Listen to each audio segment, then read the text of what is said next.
ஒரு அண்டாவை கவுத்து போட்டு அந்த அண்டா மேல அவர் உட்காந்து வச்சார். அந்த அண்டா மேல குத்த வச்சு உட்கார்ந்துட்டு போட்ல உட்கார்ந்து இருக்கிறாரு. அவர் வீட்டுல இருந்து அந்த போட்ல அவர் தப்பி கூட்டிட்டு வந்து காப்பாற்றுறாங்க. உள்ள இருந்தா போயிருப்பாரு. அவரு தமிழ்நாட்டுல பெரிய பணக்காரர், இந்திய அளவுல பெரிய பணக்காரர். 2015 பெரிய மழையில ப்ளூ லுங்கியோட அண்டால ஏறி மீனவர்கள் போட்ல ஏறி உயிர் பொழிச்சு வெளியே போறாரு. கவனிக்கணும், நீ கோடீஸ்வரங்கிறதோ நீ மிகப்பெரிய ஆளுங்கிறதோ எவ்வளவு பெரிய பதவியில் இருக்கிறதோ முக்கியம் இல்லை. நீ பூமியில ஒரு நாள் சோத்து இல்லாம நிக்கணும்னா நின்றுதான் தீரணும். இது கடவுளோட சத்தம். மாற்றிட்டு வாழ்க்கையில எனக்கு ஏதாவது கஷ்டம் உண்டா? என்னால் பல பேருக்கு கஷ்டம் உண்டு. ஆனா எனக்கு ஒரு வாழ்க்கையில கஷ்டம் கிடையாது. நல்ல சௌரியமா கடவுள் வச்சிருக்கிறாரு. என் வீரோ கரெக்டா ஒரு 60 ரூபாய் இருக்கும், கண்டிப்பா இருக்கும். ஏன் 60 ரூபாய் சைஸ் அப்பப்போ மாறிக்கிட்டே போறதால பக்கம் மாட்டேன். வேற ஒன்றும் இல்லை, ஜிப்பா இருக்கும். நான் இலங்கை போறேன். இப்போ 30 வருஷத்துக்கு முன்னாடி நான் இலங்கைக்கு போகும்போது இந்தியன் ஏர்லைன்ஸ் விமானம் அதை புக் பண்ணி இலங்கைக்கு கேட்டார். இந்தியன் ஏர்லைன்ஸ் சொன்னேன். அது தத்துவ முயற்சியாச்சு. என்ன சொல்றேன், உங்களுக்கு ஊர் உலகத்துல விமானமே ஆகலையே, கொஞ்சம் கடைசா இருக்கும், அவ்வளவுதான். ஆனா ஏர் இந்தியாவையும் இந்தியன் ஏர்லைன்ஸ்லயும் இப்பதான் டாட்டா எடுத்துக்கிட்டாரு. கவர்மெண்ட் கீழ இருந்த வரைக்கும் ஒரு நல்ல விஷயம். அதுல போனா ஒரு சௌகரியம் உண்டு. என்ன தெரியல, இந்த ஏர் ஹோஸ்டர்ஸ் பண்ணிவிடுவாங்க பாருங்க. மற்ற விமானத்துல எல்லாம் விவரம் தெரியாத பிள்ளைகளாம் கொடுப்பான். 20 வயசு 18 வயசு. ஏர் இந்தியால மட்டும்தான் 50 வயசு 55 வயசு பெரியம்மா அத்தை பாட்டி இவங்கெல்லாம் ஏர் ஹோஸ்டர்ஸா இருந்து நமக்கு வீட்டோட போற ஒரு சந்தோஷத்தை கொடுப்பாங்கன்னா அது ஏர் இந்தியால மட்டும்தான் நம்ம பார்க்க முடியும். ரொம்ப வயசானவங்களா இருப்பாங்க. இந்தியன் ஏர்லைன்ஸ்ல போய் இலங்கையில இறங்குறேன்.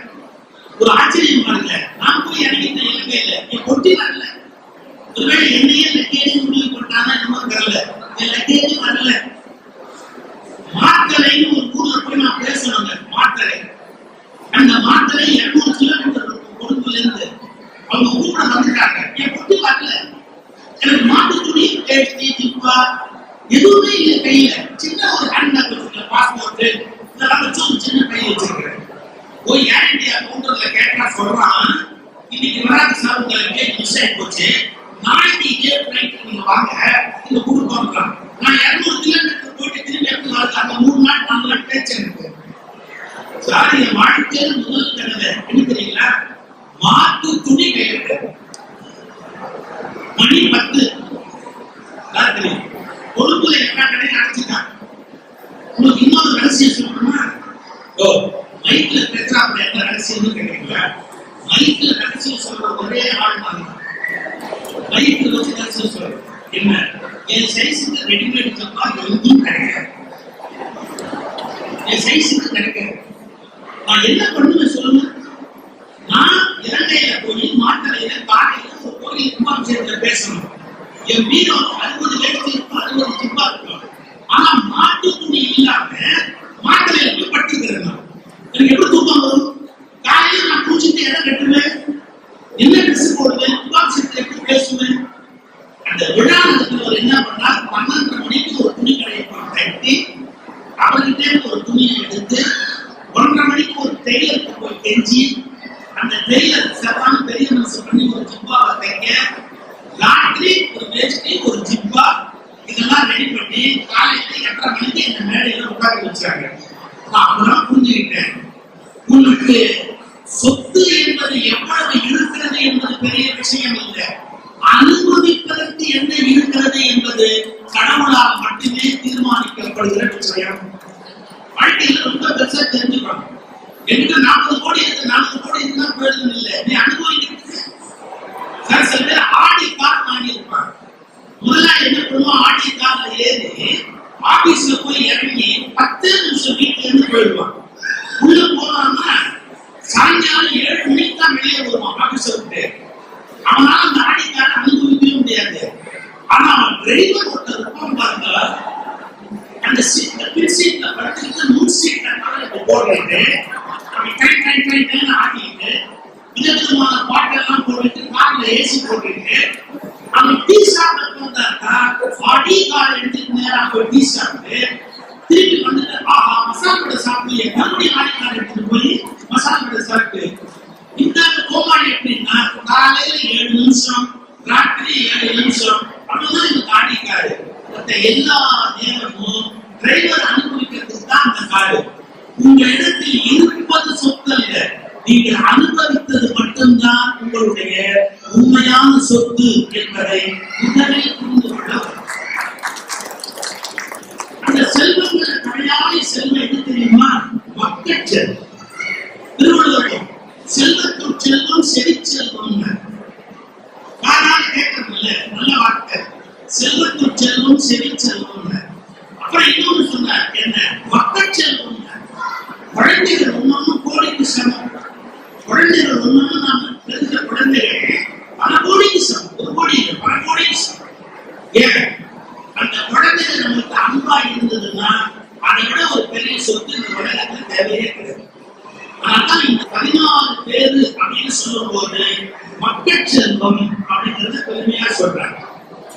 அம்மாவை எடுத்து வாழ்க்கிற ஆயுள் என்பது தனி மனிதனுடைய முதல் பெருமை. அந்த ஆயுள் நல்ல குடும்பம், அந்த நல்ல பிள்ளைகள், அப்புறம் நம்ம கண் முன்னாடியே பேர பிள்ளைகள், அப்புறம் கொள்ளுங்கள், அதெல்லாம் பார்க்கறதுக்கு வாழ்க்கையில ஒரு பெரிய நிறைவு சந்தோஷமும் இருக்கும். இது எல்லாத்தையும் கொடுத்திருக்கிறதுனால இன்றைய தினத்துல அந்த தாயாக அந்த அன்னையங்கி அவர்களை போற்றுகிறோம். அம்மா, இந்த உலகத்தை இன்பங்களை எல்லாம் கடந்து ஏன் வந்திருக்கிறீங்க? இப்போ சாமி இருக்கிறாங்க, இப்ப துறவாயிட்டாங்க, தெரிஞ்சுக்கிட்டேன், கேள்விப்பட்டேன். நம்ம எல்லாருமே துறவுக்கு போக முடியுமா? துறவையாருமே போக முடியுமா? கஷ்டம். துறவையா இருக்கிறது கஷ்டம். இப்ப இந்த படி ஏறி கூட்டிட்டு வந்தீங்கல்ல, எனக்கு காலில் ஒரு ப்ராப்ளம், படி ஏறது சிரமம் இருக்கு. ஒருத்தர் பூசிட்டார், என் கையை பிடிச்சி ஒரு வழியா என்னை கூட்டிட்டு வந்தாரு. நான் ஒவ்வொரு படியா என்ன வந்துட்டேன். எம்ஜிஆர் ஸ்டைல நான் 3 படி காக்கணும்னு கட்டாயத்தை காவதுன்னு வச்சுருக்கேன். ஒண்ணும் முடியாது. அப்புறம் நம்பியார் ஸ்டைல உழவு பேசுறாங்க இல்லையா? எனக்கு படி ஏறணும்னா ஒவ்வொரு படியா தானே ஏறணும். பிரம்மச்சரியம் முதல் படி, கிரகஸ்தம் 2வது படி, சன்னியாசம் 3வது படி, வானப்பிரஸ்தம் ஒன்று இருக்கு, மனைவியோட இருக்கிறது. பிரம்மச்சரியம், கிரகஸ்தம், வானப்பிரஸ்தம், சன்னியாசம். படிப்படியா ஏறி மேல போனா பிரச்சனை இல்லை. நேரம் நான் துறவுக்கு போறேன் அப்படின்னு போலாம். நித்யானந்தா போவாரு, ஒரு மாதிரி தெரியல, எல்லாம் எங்க போனாலுமே இது வரைக்கும் தெரியல. ஜாலியா இருக்காரு, எப்பவுமே ஜாலியா இருக்காரு. அதான் அவருக்கு நித்திய ஆனந்தான்னு தெரிஞ்சு கண்மனத்தை ஹாப்பியா இருக்கிறது. அவர்தான் இந்த உலகத்துல அவராக என்ன பார்க்க போறாமையா சொல்லுமா? யார் கேட்டாரு? எதுக்கு சொல்ல வரேன்? நாம துறவியா போகணும் அவசியம் இல்லைங்க. அம்மா வச்சு சொல்லுமா, ஒரு பெண் பெண்ணாக வாழ்ந்து இல்லறத்தில் வாழ்வதே 100 துறவிகளுக்கு சமம். எப்படி எப்படி ஒரு பெண்ணா நிற்கிறாங்க? கோயில யாகம் பண்ணுவாங்க இல்ல, யாகம் குண்டத்துல நெருப்பு எல்லாம் வச்சு யாகம் பண்ணுவாங்க இல்ல, கடவுளை யாகம் குண்டத்துல எழுப்பி கும்பத்துல எழுப்புவாங்க இல்ல. பெண்ணுக்கு என்ன எழுதி தரீங்களா? கோயிலில் யாகசாலையில் ஒரு ஆச்சாரியன் எப்படி யாகத்தில் கடவுளை எழுப்புகிறானோ அப்படி நாள்தோறும் வீட்டில் அடுப்பில் அன்னத்தை உண்டு பண்ணுவதன் மூலமாக தெய்வத்தை நம்முடைய தாய் அடுப்பில் மூலமாக வீட்டுக்கு கொண்டு வருகிறார். நான் கேள்விப்பட்டிருக்கா? நம்ம குழந்தைக்கு வெயிட் என்ன? 6 பவுன்ல இருந்து 8 பவுனுக்குள்ள குழந்தை இருக்கும் பொதுவாக. அதுக்கு மேல இருந்து அம்மா பார்த்து 6 பவுன்ல இருந்து 8 பவுன் இருக்கும். இப்ப நம்ம வெயிட் இருந்தா அந்த மிஷின் சொல்லும் ஒருவராக ஏறி இருக்கிறோம். 7-8 பேர் ஏறி இருந்தால் மிஷின் ரிப்பேர் ஆகிவிடும். அது நினைச்சுக்கிட்டு நாளைக்கு ஏறிக்கலாம் அப்படின்னு. இப்ப நம்ம வெயிட் எடுத்தா 100 கிலோ. என்ன சொல்றேன் அப்பா நினைக்கிறீங்க? 100 கிலோ. எங்க அம்மா வயிற்றுல பிறந்தப்ப எவ்வளவு? 6 பவுண்டு 8 பவுண்டு தான் இருக்கும். அவ்வளவுதான் இருக்க முடியும். இவ்வளவு வெயிட் எங்கேயும் வந்தது? வேற எங்கேயும் வரல. அம்மா சமைச்சு போட்ட சாப்பாட்டை தின்னதால வந்தது. தாய்ப்பால் மட்டுமல்ல, நாள்தோறும் வாழ்வதற்கு கொடுத்தவள் அம்மா. சாப்பாடு சமைச்சு போட்டு நம்ம வெயிட்ட கூட்டி நம்மள கண்ணு கருத்துமா வளர்த்து, நீங்க பாட்டுல கண்ணா அப்படின்னு வரும். அதுக்கு விளக்கம் எழுதும் போது பெரியவங்க எழுதுவாங்க, ஏன் கண்ணன்னு பேர் தெரியுமா? அவங்க அம்மா யசோத கண்ணிலேயே வைத்து வளர்த்ததால் கண்ணன். கையில தூக்கி வளர்க்கிற மாதிரி கண்ணிலேயே எப்படி கண்ணில் வளர்க்கிறது பாருங்க. சமையல் பண்ணிட்டே இருக்காங்க, உள்ள என்ன ஓடுது, வாசலுக்கு போகுதா, அவன் காண என்னன்னு கேளு, எங்க போயிட்டாங்க அப்படின்னு. இந்த கண்ணிலேயே பிள்ளைய வச்சு வளர்க்கிறது கண்ணு காரணமா. அதனாலதான் கண்ணன்னு பேரு அப்படின்னாங்க. அப்ப இந்த உலகத்தை யோசிச்சு பாருங்க, நாடோறும் நம்மை அன்னம் விட்டு அந்த தாய்க்கு இப்போது சொன்ன விட்டு, சொன்னா தங்கம், சொன்ன விட்டு வணங்குகிற நாள் இந்த நாள். அன்னம் விட்டு நம்மளை வாழ வைத்தவர்களுக்கு சொன்ன விட்டு வணங்குகிற நாள் இந்த நாள். இந்த குடும்பத்தாரை பார்க்கும்போது மனுஷன் வீட்டுல பெரியவங்க என்ன சொல்லுமா, ஒரு பாட்டி அல்லது தாத்தா வீட்டுல பெரியவங்க இருந்தா என்ன அர்த்தம் தெரியுங்களா? ஒரு வீட்டுல பாட்டி இருக்கிறா அப்படின்னு சொன்னா இலவசமா ஒரு ஆஸ்பத்திரியே வீட்டுல இருக்குதுன்னு அர்த்தம். சும்மா போடு இதுவா வேப்பங்க சாயி விலங்குக்கு சாயந்தே தெரியாம போவாத, இதுப்பா எதுக்கு அனாவசியமா டாக்டருக்கு போற, புள்ளிருந்தா பெரிய விஷயமா, நான் பண்ண புள்ள கத்துறாங்க இன்னும் பெருசா இல்லாம நோனா என்னுடைய எதிர்த்து நட அப்படிம்பாங்க. நம்பிக்கை, மோட்டிவேஷன். யோசிச்சு பாருங்க, அப்பா இருந்தா அது என்ன அர்த்தம் தெரியுங்களா? நம்ம வீட்டுல வயதானுடைய தாத்தாவோ அப்பாவோ இருக்கா, ஒரு அப்பா இல்லைங்க, பல்கலைக்கழகம் நம்முடைய வீட்டில் உட்கார்ந்து இருக்கிறதுன்னு சொல்றோம். எவ்வளவு அனுபவம் இருக்கும், எவ்வளவு நுட்பம் இருக்கும் யோசிச்சு பாருங்க. அந்த ஒரே வார்த்தை சொல்லுமா, அம்மா என்பது, அம்மா என்பது ஒரு சொல்லில் எழுதப்பட்ட காவியம். இப்ப கபலமானியம்னா 12,000 பாட்டு எழுதணும், 12,000 பாடல் அப்படின்னா 12,000 பாட்டு எழுதி மக்கள் ஒரு காட்டி எழுதியிருக்கிறாரு. ஆனா அம்மா அப்படின்னு ஒரு சொல் இல்ல, அது ஒரு சொல் அல்ல, அது ஒரு காவியம். அப்ப அப்பாங்கிறது என்ன? அப்பா என்ற ஒரு சொல் அல்ல, அது வரலாறு, ஹிஸ்டரி, ஹிஸ் ஸ்டோரி, ஹிஸ்டரி. நம்ம எல்லாம் நம்ம அப்பா மாதிரி அப்படியே செலுத்தப்பட்டுதான் வளர்ப்போம். அப்படியே போற போக்கில் சொல்லிட்டு போகாது. இது பார்த்தா பெரிய அர்த்தமா வாழ்க்கை தெரிஞ்சுக்க முடியாத நுட்பமான விஷயத்தை நம்ம தெரிஞ்சுக்கணும். ஒரு சின்ன விஷயம் சொல்றீங்களா? எங்க அப்பா கொஞ்சம் வறுமையில தான் ஆரம்பத்தில் இருந்தார். எங்க அப்பாவோட தம்பி குடும்பத்துல அளவிட வறுமை. பிள்ளைங்களுக்கு படிக்கணும் அப்படின்னா எங்க சித்தப்பா பசங்க எங்க அப்பாவுக்கு கடிதம் எழுதுவாங்க, தெரியுமா ஸ்கூலுக்கு பணம் கட்டணும். அந்த நேரத்தில் ஒரு 15 ரூபாய் ஸ்கூலுக்கு கட்ட வேண்டியது, 15 ரூபாய் பணம் கட்டணும், தெரியுமா அப்பாவுக்கு வசதி படல அப்படின்னு அப்பாவுக்கு கடிதம் எழுதுவாங்க. எங்க அப்பா மனசு கேட்க தப்பு பிள்ளைக்கு செய்யணும் அப்படின்னு நினைப்பாரு. நான் எங்க அம்மா விரோதின்னு சொல்ல மாட்டேன், அன்னைக்கு காலையில எங்க அம்மா பணம் கட்டிருப்பாரு. எங்க அப்பா பிள்ளைங்களுக்கு ட்ரெஸ் வாங்கணும், தீபாவளிக்கு வாங்கணும், பொங்கலுக்கு வாங்கணும், என்ன காரணம் சொல்லி ஒரு 15 ரூபாய் பணம் கொடுங்க. எங்க அப்பா சொல்லுவார், இல்ல என்கிட்ட பணம் இல்ல, தீபாவளி கடமை நடக்குது, நான் கட்டி கொடுக்கும் அப்படின்பாரு எங்க அப்பா. எங்க அம்மா பேசாம இருப்பாங்க. ஆனா மத்தியானமே ஆபீஸுக்கு போயிட்டு என்ன பண்ணிருப்பாரு, 10% பாயிண்ட் அனுப்பிச்சிருப்பாரு. படிக்கிறது இல்லை, அனுப்பிச்சிருப்பாரு. இதுல என்னன்னா அந்த காலத்துல மணியான ரசீது கிரம போட்டு அட்ரஸ் போடுவாங்க. அதுல என்ன பண்ணிருப்பாரு, வீட்டு அட்ரஸ் போட்டுருப்பாரு. என்ன ஆகுது தெரியுங்களா? 2 நாள் கழிச்சு மணியாடு அவங்க வாங்கினதுக்கு அப்புறமா அவங்க வாங்கிட்டாங்க ரசீது வீட்டுக்கு வரும். எங்க அப்பா ஆபீஸ் போயிருப்பாரு, அம்மா வாங்கிடுவாங்க. அப்போ பொங்குவாங்க பாருங்க. நான் பாட்டா 15 ரூபாய் இல்லைன்னு ஒரு தமிழ் பசங்களுக்கு பணம் அனுப்பிச்சு வச்சிருக்காரு பாரு. இன்னும் மனுஷன் ஆளுக்கு நான் ஆட்சிக்கு பார்த்தோம், அந்த மனுஷன் பார்த்தோம், இதெல்லாம் பயமா நீங்க பெரிய யுத்தமே நடக்கும் போது அப்படின்னு 5 மணிக்கு 5:30 மணிக்கு எங்க அப்பா வருவார். வந்த உடனே ஒரு காட்டு கொடுப்பாங்க, என்னமா நல்லவங்க காட்டு கொடுத்து தெம்பாக்கி தான் சட்டை போடுவாங்க ஒழிய காட்டியை கொடுக்காம கல்வியில் பிரச்சனை எதிரி நிராயத்த பணியை தாக்கக்கூடாது. அதுக்காக ஒரு ஸ்டேஜ் காட்டு கொடுத்துருப்பாங்க. ஒரு காட்டு கொடுத்தோன்னு இப்படியே வந்து நிற்பாங்க. எங்க அப்பா கேட்பாரு, என்ன உன் பாட்டிலேயே ஒரு மாதிரியா இருக்கு. ஆமா, இந்த போக்கே ஒரு மாதிரியா இருக்கு. என்ன நான் கேட்டா பணம் இல்லை பணம் இல்லைன்னு சொல்லி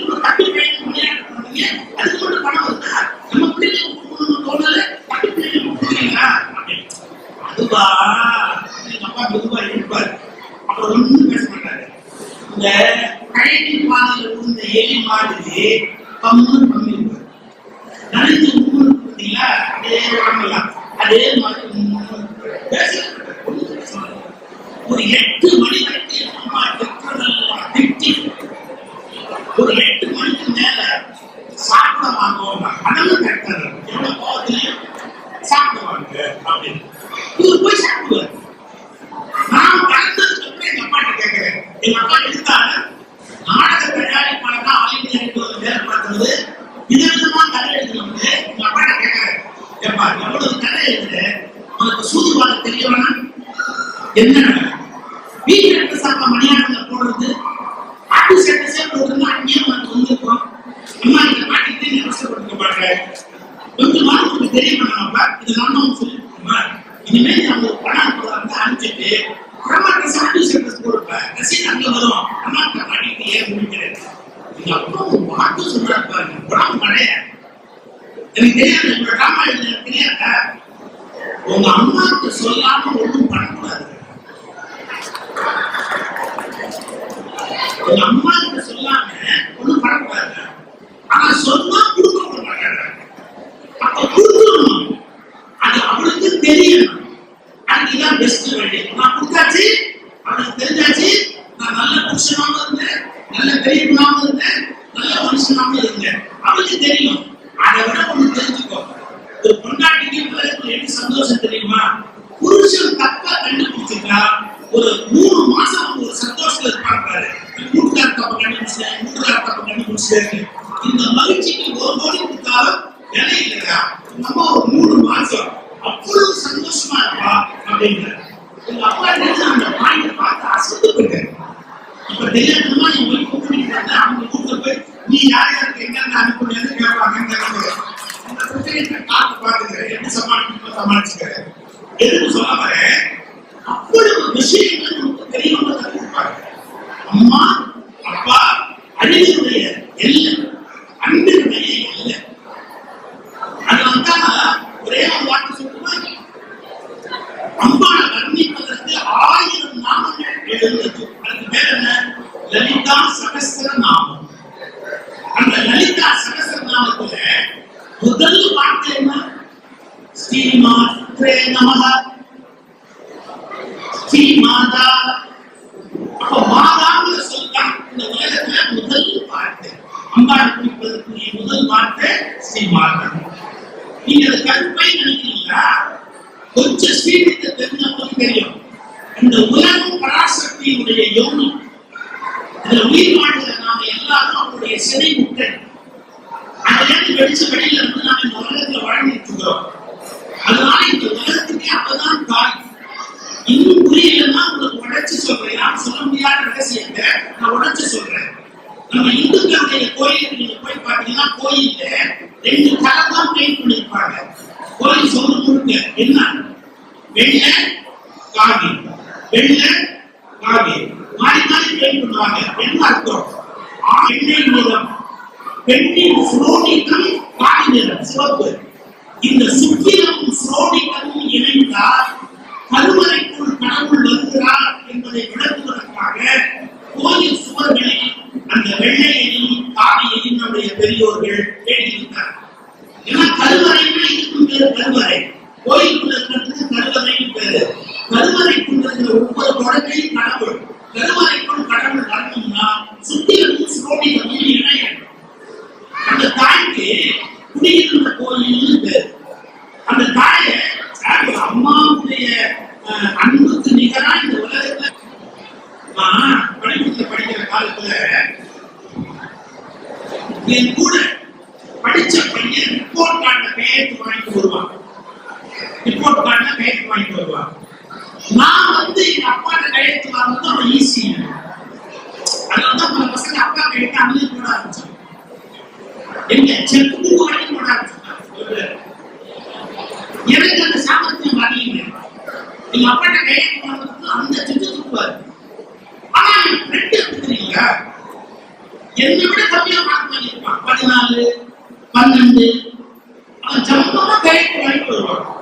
வாங்கிட்டு வந்து பாட்டியாட்டு கொடுப்பான். நான் 4 நாள் எங்க அப்பாவை கேட்கணும், எவ்வளவு வாங்கியிருப்பேன்? 50 மார்க் அப்படின்னு போட்டிருந்தா 50க்கு 40 வாங்கியிருப்பேன்.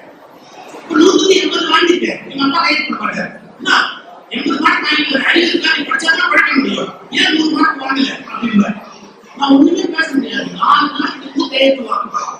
என் ஃப்ரெண்டு 10, 8 இப்படிதான் வாங்கியிருப்பான். கையெழுத்து சொல்லுவான். நான் கேட்டேன், எப்படிதான் கையெழுத்து வாங்குறேன்? நான் சொன்னா அவனுக்கு பெரிய கதை. நான் எங்க அப்பாட்ட முதல்ல போக மாட்டேன். இந்த கவர்மெண்ட் ஆபீஸ் எல்லாம் த்ரூ ப்ராப்பர் சேனல் அப்படின்னு கிளாஸுக்கு போய் அசிஸ்டன்ட் போகணும். அது மாதிரி த்ரூ ப்ராப்பர் சேனல் கொடுப்பேன். எங்க அம்மாட்ட முதல்ல எங்க அம்மா சும்மா தான் படிக்க தெரியும். அவங்க எப்படி பார்த்துட்டு என்னப்பா மார்க் வாங்கியிருக்கேன் அப்படின்னு, நான் 10 மார்க் வாங்கியிருக்கேன், 12 மார்க் வாங்கியிருக்கேன். அப்படியாப்பா பாஸ் ஆகிட்டே சரி, நல்லதான படிச்சேன். அம்மா நல்லதான படிச்சேன். ஆமாம்மா நல்லாதான் படிச்சேன். இந்த வாத்தியாருக்கு கரெக்டா ஆகாது. உடனே என்ன சொல்றேன், அவன் கையில கட்ட மாட்டேன். அது வாத்தியாருக்கு சாப்பிடும். அவன் கையில கட்டா கிளாஸ்ல வந்து கட்ட போட முடியும். அவன் கையில கட்ட மாட்டேன். என் பிள்ளை எப்படி படிச்சது? உழுந்து படிச்சது. எப்படி உழுந்து படிச்சது 8, 5 மார்க் போட்டுக்கிறாங்க. அடுத்த கேட்டாங்க, ஏன்பா சிவப்பு சிவப்பா போட்டு போட்டு பாருங்க, ஏன்பா சிவப்பு சிவப்பா? இல்லை, இந்த பாராட்டி வாத்தியார் போட்டாருப்பா. அதாவது ரொம்ப முக்கியமா நல்ல பெயர் புரியா ஒன்னும் புரியாம பேசாதா பெரியாட்டமா. இப்ப அதுகிட்ட கைப்பாங்க, அதுகிட்ட கைப்பாங்க. அது போடாது, நீ தான் வாங்கிட்ட. நீ வந்தது வராததுமா கொடுக்காது, வந்தது வராததுமா நீட்டாது. கொஞ்ச நேரம் கழிச்சு நான் டாக்டர் காட்டுனா கையெழுத்து வாங்கிட்டேன். நீ கணக்கில் கூட கணக்கில் நான் 8 நம்ம அப்பா வந்து ரெடி பண்ணி அவன் டிவியில சீரியல் பார்க்க உட்காந்துட்டாரு. நம்ம அண்ணன் வந்து ஒரு 15 ஒரு அரை மணி நேரம் ஆகணும் அப்படின்னு கேட்கிறோம். ஆம்பளை சீரியல் பார்க்கறதுக்கும் பொம்பளை சீரியல் பார்க்கறதுக்கு வித்தியாசம் வரும்.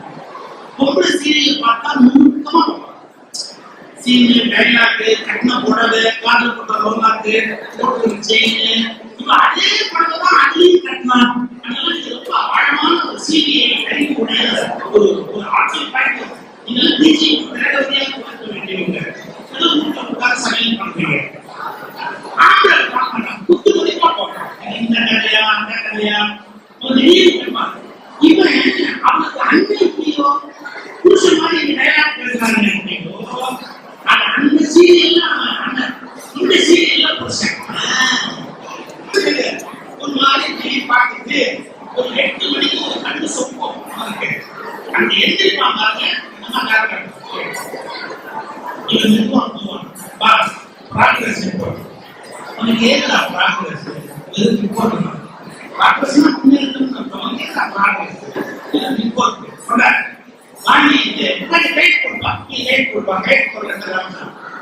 இவரு கண்ணாடி எல்லாம் தெரியாது அப்படின்னு பார்த்து கண்ணாடி எனக்கு என்ன கொஞ்சம் ப்ராக்ரஸ் போட்டாலும் சொத்து ஏறி வாங்கிட்டு பிரச்சனை ஏற்படும். கண்ணாடி நான் போட்டு பார்த்துட்டு கணக்குல 8 மார்க் வாங்கிருக்கேன், நீங்க விளக்குவீங்க, நீ கொஞ்சம் மார்க் கூப்பிடுவீங்க, கணக்குல 8 மார்க் கணக்குல அடிக்கிறது வந்து அவங்க அப்பா உங்களுக்கு தெரியல. அடிக்கிறது 8 வாங்க மாட்டான், அடிக்கிறது 8 வாங்கியிருக்கேன். எந்தையும் கேட்கிறாரு மனசு செஞ்சுட்டா வெளியே சிரிக்கல குட்டி எடுத்து இருப்பாங்க. ப்ராக்டிஸ் போட்டு தூக்கி எடுத்து இருப்பாங்க. இவன் மறுபடியும் எங்கேருந்து எடுத்துட்டு வந்து அப்பாடி கொடுத்தான். பரவாயில்ல பேர் போடுறோம் ஒரு புரியல, பரவாயில்ல ரொம்ப அர்த்தமா நீ கணக்குல 7, நீ கணக்குல 7, நான் 8. குடும்பம் படிப்படியா முன்னேறணும். 7, 8, 9 படிப்படியா முன்னேறணும். அவர் கணக்குல 7 இன்னைக்கு எப்படி தெரிஞ்சது அவரை குடும்பம் எப்படி தெரிஞ்சதுன்னு யாசமா ஆம்பளை வளர்றதுக்குன்னே வாழ்க்கையில் ஒரு இடம் இருக்கு. ரொம்ப விவரமா சொல்றது. ஆம்பளை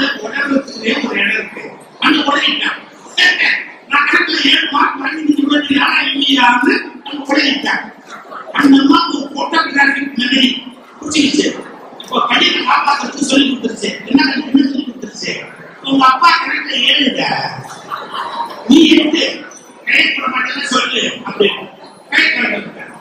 இப்ப நான் எங்க அப்பாட்ட வாங்கினதுக்கு அந்த பாடுபட அவன் சொல்றான், நான் அப்படிதான் கரெக்ட் வாங்குவேன் அப்படின்னு. நான் ஏதோ ஜோக்கடிக்கிட்டு சொல்லலைங்க. கணவனை காட்டி கொடுத்தாவது பிள்ளையை காப்பாற்றணும்னு நினைப்பது பாருங்க. அதுக்கு தாய்மைன்னு இருக்கு. அந்த தாய் அன்பு இருக்குல்ல, அதுக்கு என்ன வேலை? கோழி பார்த்துருக்கீங்கல்ல, சமைக்கிறதுக்கு முன்னாடி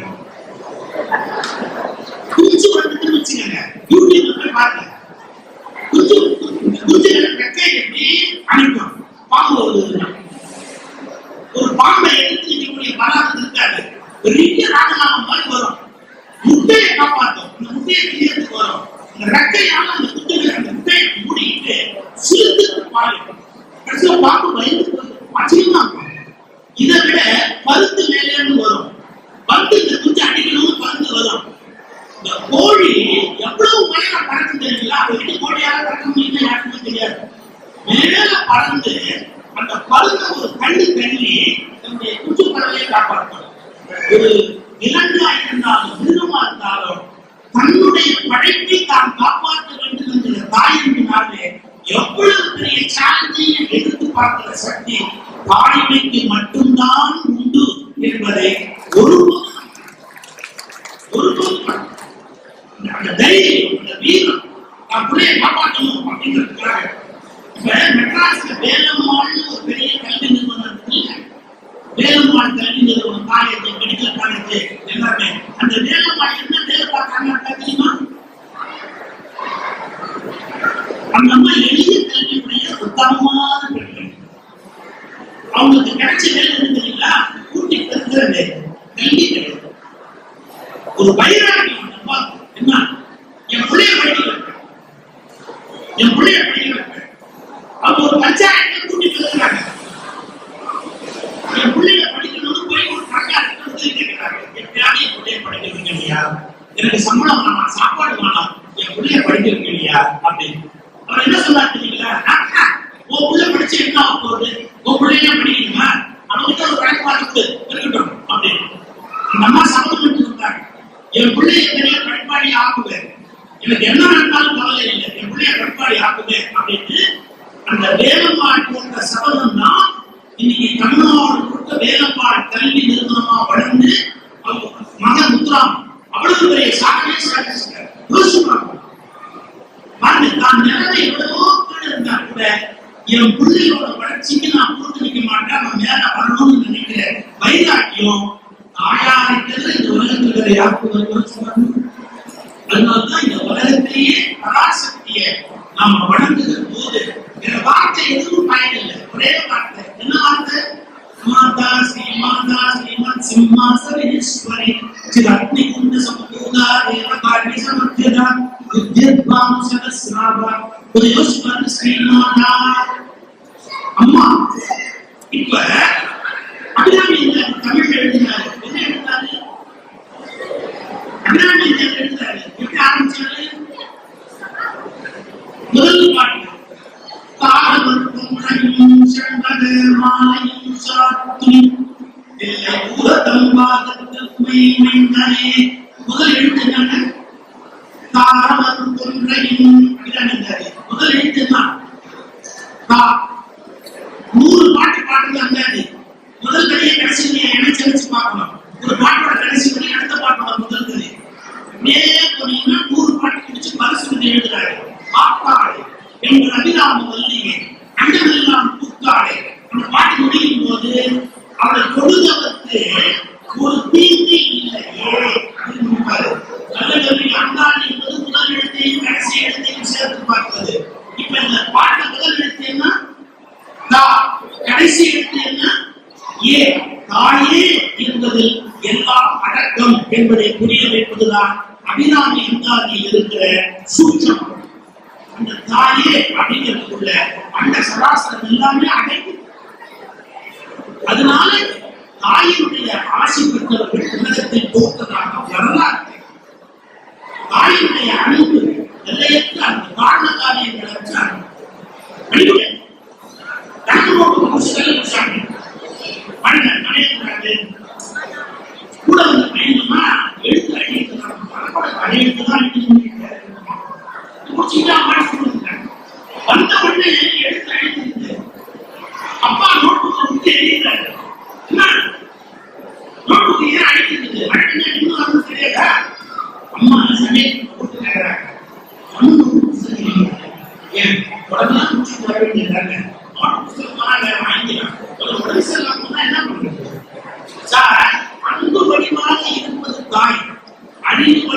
வழிகாட்டுகிறவன் தந்தை. இதை யார் சொன்னா தெரியுங்களா? எங்க முப்பாட்டு காலையில் முப்பாட்டு திருவள்ளுவர். அவரோட ஒரு பெரிய பாட்டு நான் தெரியுமா? இல்லத்துக்கு எழுதுறான் உதாரணம். அன்பும் அறமும் உடைத்தாழி இல்வாழ்க்கை பண்பும் பயனும். அது ரெண்டு சொன்னா, அன்பும் அறமும். இல்லத்துக்கு ரெண்டு வேணும். புரிஞ்சு போச்சா? தாயாரும் ஒத்து வேணும், தகப்பனாரும் ஒத்து வேணும். தாய் யார் தெரியுமா? அன்பும். அப்பா யார் தெரியுமா? அறமும். அறத்தை சொல்லிக் கொடுப்பது தகப்பனுடைய வேலை. அன்பால் குழந்தைகளை வளர்க்க வேண்டியது தாயினுடைய வேலை. அதுதான் தமிழன் எழுத்தாரு. அம்மா எழுதுங்க, அம்மால இன்னும்மா ரெண்டு மெல்லின எழுத்து.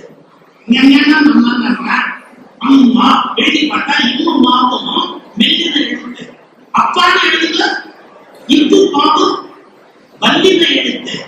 2 மடங்கு மென்மையானவர் அம்மா, 2 மடங்கு வன்மையானவர் அப்பா. அப்பாவை வல் எடுத்து வச்சா, அம்மாவை மெல் எடுத்து வச்சா